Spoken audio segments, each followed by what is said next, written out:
A lot of people ask me why I chose to study psychiatry this year, and typically my answer includes my fascination with the brain and its complexities. Of course, this is all true, but my motivation comes from a more personal level as well. I, like so many people, have witnessed the devastation that comes from mental illness in people very close to me. But I've also seen the amazing healing that comes from encouraging loved ones to seek help for mental illnesses.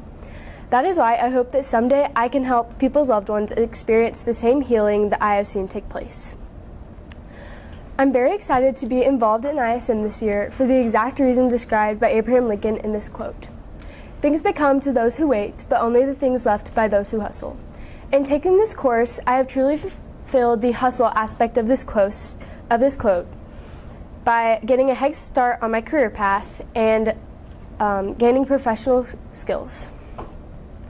I am very grateful for the opportunity to be able to learn about something I am truly passionate about and become more firm in my decision about a future career path. An excellent way to learn about the field of mental health care is by researching specific mental disorders, so that is exactly what I did through researching articles. I won't bore you with every single disorder that I researched, but I'll hit the highlights of two of the ones I find to be the most interesting. First, dissociative identity disorder, or DID, which you've probably heard of as multiple personality disorder.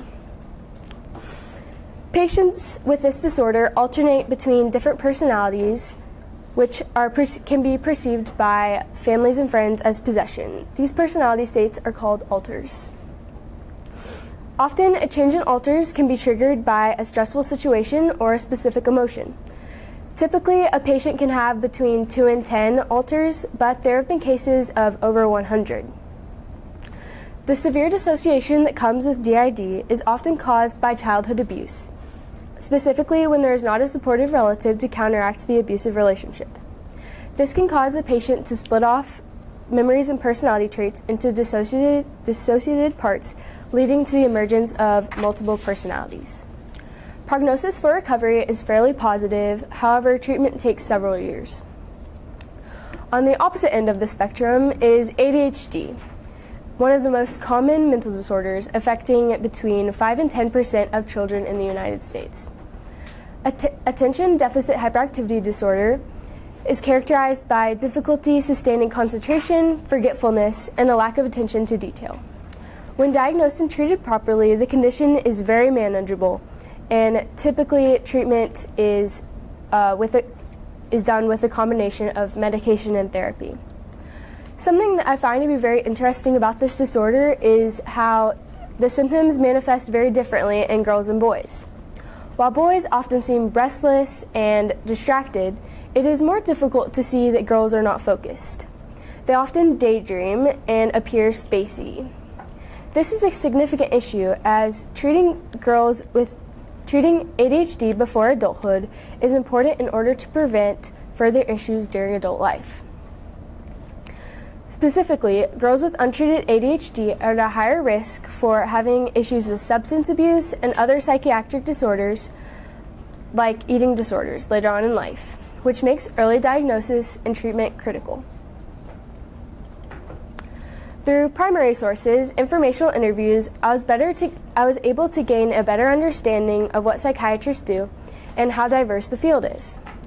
I was lucky enough to be able to interview 7 professionals this year, so I will only talk about a few of the interviews. I interviewed Dr. Tayaba, who has her own private practice, in order to gain a better understanding of child psychiatry as a specialty.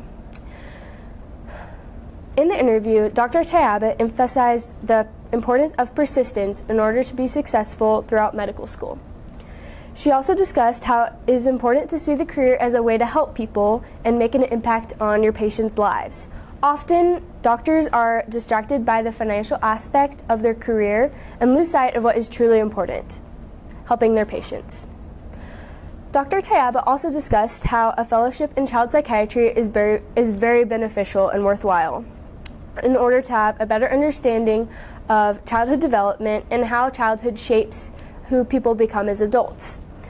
Often, the root of adult psychiatric conditions can be attributed to childhood experiences, so understanding children helps to understand why adults have mental illnesses. Something else that I learned from my interviews is that there is a great need for psychiatrists. There are simply not enough doctors to meet all the needs of all the people who would benefit from mental health care. Often, when someone decides to seek psychiatric care it is difficult to find a physician who is accepting new patients. And when they do, they are often put on a waiting list that can last up to several months. Also, some psychiatrists don't accept insurance, making appointments very expensive, which means that mental health care is almost entirely inaccessible to people of lower socioeconomic status. Everyone that I interviewed had unique reasons for wanting to enter the field, but something that they all said was that they enjoy helping people and developing relationships with their patients. Of course, not every story has a happy ending, but being able to watch people improve and grow makes the job worth it. Psychiatrists usually meet with patients in half-hour appointments, which means they get to know their patients really well. They learn about every aspect of their patients' lives and use that information to help them recover and grow. Dr. Brenner, who agreed to be my mentor, described it to be a privilege to get to be someone's psychiatrist, as you are able to develop such a deep understanding of their lives. Dr. Brenner is a psychiatrist at UT Southwestern with a clinical expertise in psychotherapy. His time is split between meeting with patients, teaching and running the residency program, and doing scholarly work such as writing and editing a journal. Something that we discussed that stood out to me was the focused and specific nature of psychotherapy in comparison to the non-specific nature of current psychiatric medications. For example, when you take a Motrin to reduce inflammation in your elbow, you are reducing inflammation throughout your entire body, and the same concept applies to psychiatric medications. Instead of targeting a specific center of your brain, current medications impact chemicals throughout the entire brain. Dr. Brenner predicts that with new research, we'll be able to develop more specific medications to target specific areas of the brain, which will end up being a lot more effective.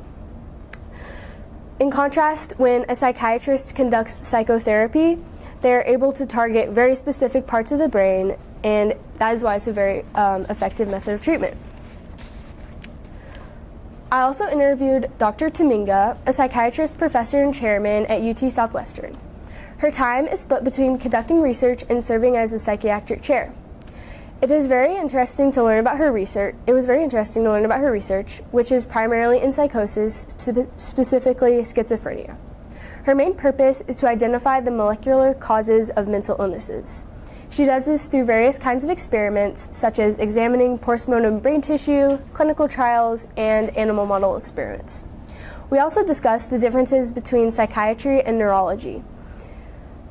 Before fairly recent discoveries, it was believed that psychiatric conditions manifested without physical causes, both stemming from the brain, which is what caused the separation between the two fields.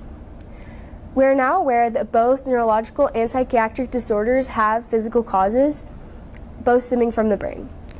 Even though the organ of focus is the same, the conditions that the two fields treat are very different. Neurology deals with motor functions and things like seizure disorders, while psychiatry deals with mood, behavior, feelings, and personality disorders. I was also able to interview an addiction psychiatrist, Dr. De La Cruz of UT Southwestern. She has both her MD and PhD and also completed a fellowship in addiction psychiatry. One of my biggest takeaways from the interview with Dr. De La Cruz is that some people are more likely to develop addictions than others. She talked about how the way some people's brains are wired simply makes them more prone to developing an addiction.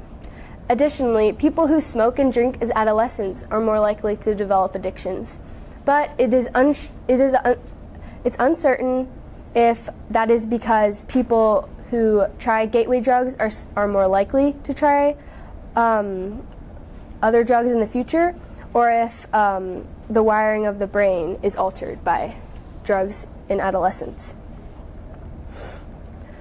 Dr. De La Cruz conducts research in the form of clinical trials over the use of medication to treat addiction, as well as over people who are more likely to develop opioid addiction, all of which has important implications in the psychiatric community. When I spoke to her, she was researching chronic pain patients who become addicted to the opioids that are prescribed to them. Her focus is to understand who is more likely to develop these addictions so that they can be prevented. For my original work project, I created a website that promotes mental health awareness. The purpose of this website is to help educate people who might be suffering from mental disorders, as well as their family and friends, and additionally, to eliminate a lot of the misconceptions that exist about mental health. In order to create this research, I used prior research. In order to create this project, I used prior research in addition to new, more extensive research that I did specifically for this project.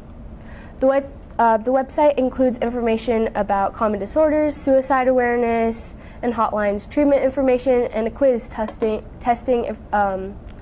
mental health awareness. And here's the website. This is the homepage. It just has basic information about mental health, mental illnesses, what a psychiatrist is, and about me. Here is the common disorders page. I have information about a lot of the most common mental illnesses on this page. And the symptoms, treatments. Here compares ADHD in girls compared to boys. Here's depression, bipolar disorder, and some other disorders. On this page, I have some of the misconceptions that exist about mental health. And so one of the misconceptions I included was that mental illnesses are rare. Unfortunately, this is untrue because mental illnesses are actually fairly common, impacting around 20% of Americans annually.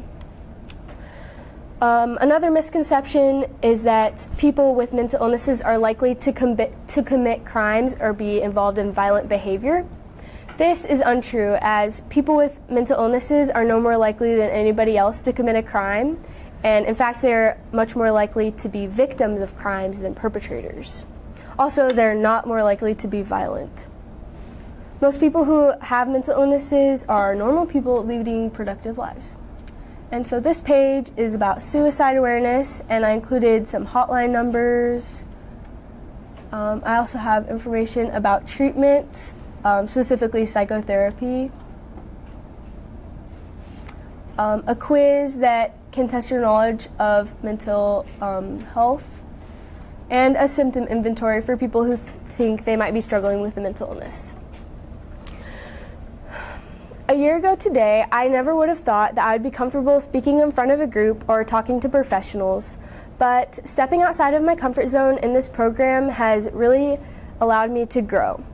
Just a few short years ago, I was one of the shyest kids in school, and I only felt comfortable around my really close family and friends, but now I'm excited to meet new people and get new experiences. This year in ISM, I've been able to expand my knowledge and skills greatly, and it has helped me feel more prepared to enter the workforce and decide on a career. I'm so grateful for the opportunities that this program has brought me, and I can't wait to see how much I grow throughout the rest of the year. Thank you.